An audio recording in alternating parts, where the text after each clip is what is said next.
Dolly friends. I was so excited about my bed and how it was looking, how I wanted it to look. I wanted to continue working. I had this little scrap piece of foam and it almost fit. I cut it down and I wrapped it in this nice cotton batting that my cousin Alicia sent me. I'm using some clear Gorilla Glue to tack it down. I just couldn't be bothered with sewing something nice and tufting it.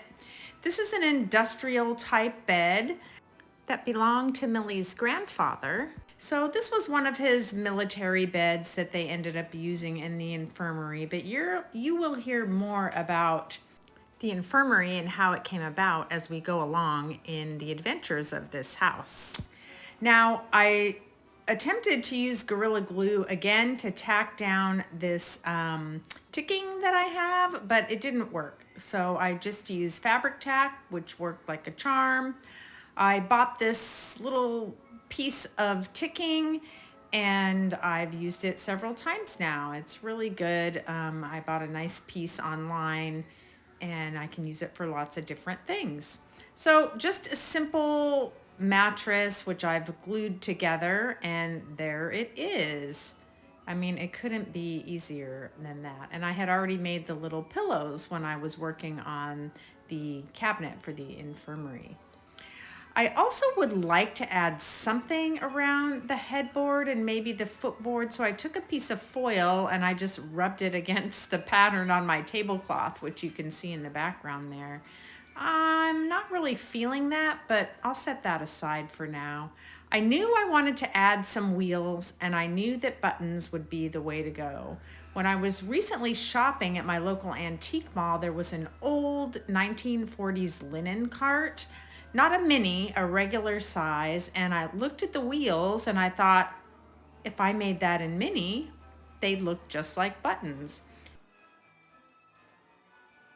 I bought this Loctite super glue for another project and I did read the instructions. It didn't work out attaching it to the top of the button, but this worked out fine here. I just was experimenting on this scrap wire and I felt confident and went ahead and attached it to the rest of the legs of my bed, and I was so happy how it turned out. I love the way it turned out.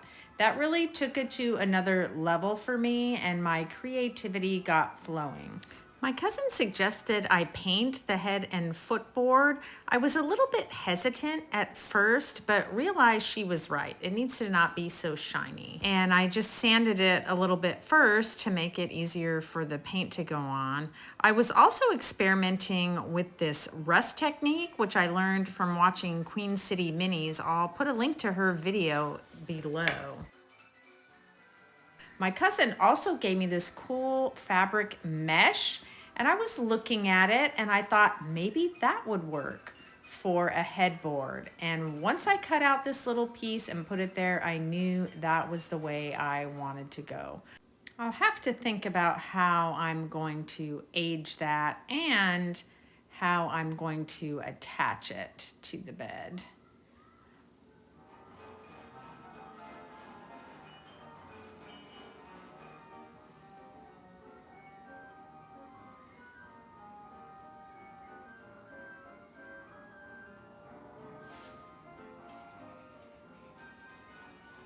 Time to paint. What I ended up doing was I just put a little Vaseline around the wheels. I took the plastic off. It was just too cumbersome and was getting in my way. So there's part of the footboard done. I wanted to have that look of just being old aluminum, like a lightweight cot that's been around for a while. That kind of aluminum tends to take on a dull tone and even get a little bit of rust even when it's well taken care of. So that's kind of the look that I'm going for. After all, if this was grandfather's military cot, it would be pretty old.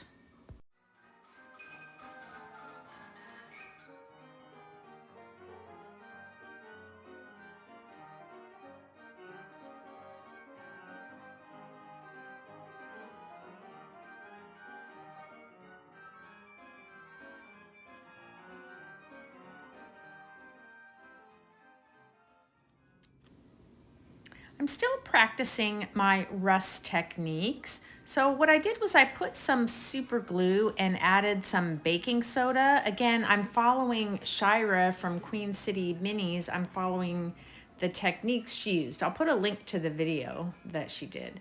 So I'm using a dark umber to go over the textured area of the super glue, and then it just takes a second for that to dry, and it doesn't really even need to be dry. And then I'm using some burnt sienna, just a little bit around the edges of that, not covering it completely. And then I used a mix of ochre and vermilion to add just that little extra touch of brightness, and I smudged that with my finger like Shira shows in her video.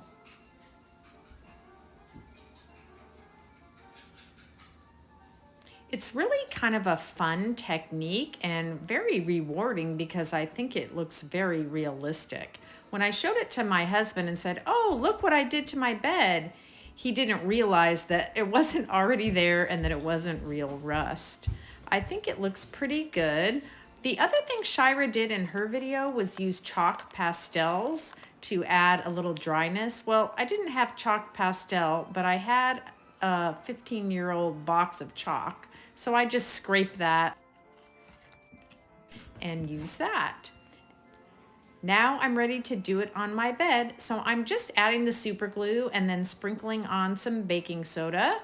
I'm really being very sparing with it, and I'm doing a lot underneath just because I want to practice a little bit. I don't want to overdo it on the top of the bed, and this will hopefully give me some experience doing this technique when I try to do it again.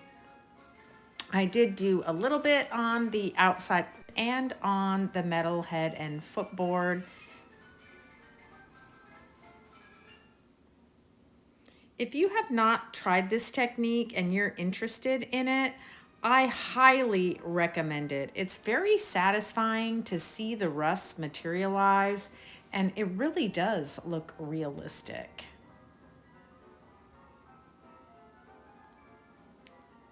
Sorry, I don't have better footage of me doing the process, but I was focusing so hard and I kept holding the bed up to my eyes and didn't really get too much in the frame. My apologies. It was a lot of fun doing this.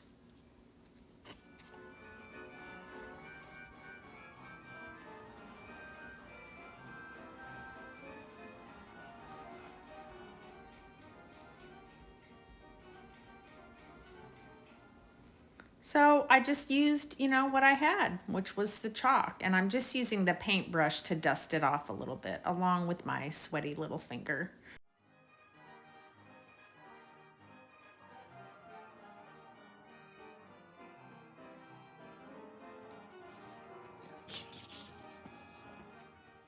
I hope you can get an idea of how it looks. I will have some more photos and shots of it, and I'll show you the bottom.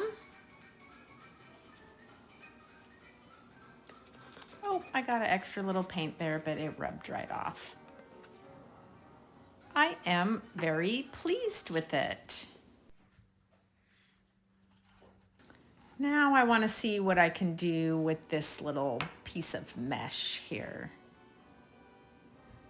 Thought I would mix some brown and some vanilla and my dirty water that from my other painting and see what I can come up with. It was pretty diluted, but it still went on pretty thickly onto the mesh.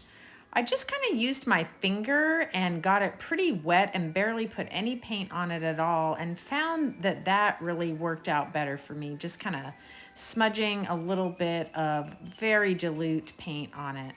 Well, using that water, I noticed that my fabric began to soften. So it was made with some starch in it. I went ahead and did a second one since I'm going to be making a second bed.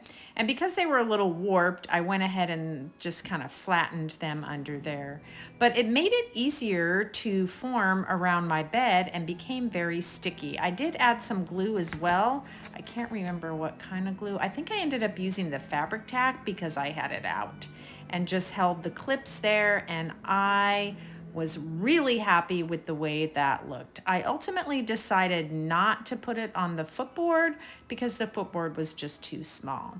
I went ahead and did some blanket stitch around some of the batting to make a blanket, and I made a little fitted sheet and pillow slip for the pillow, and the bed is ready for the infirmary.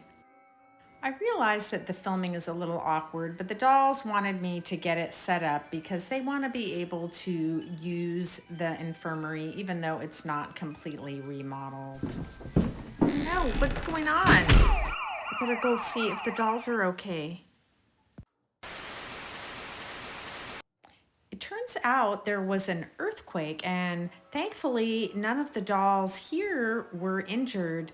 But this is Miranda, who lives in the neighborhood, and she was seriously injured. After an intense 72 hours of surgery and hospitalizations, she ended up in the infirmary. Naturally, she wasn't feeling very well when she first got here. She is expected to make a full recovery. To find out more about Miranda and her surgery and see the progress she makes while in the infirmary, come back and visit me next time in the doll cupboard. Bye, everyone.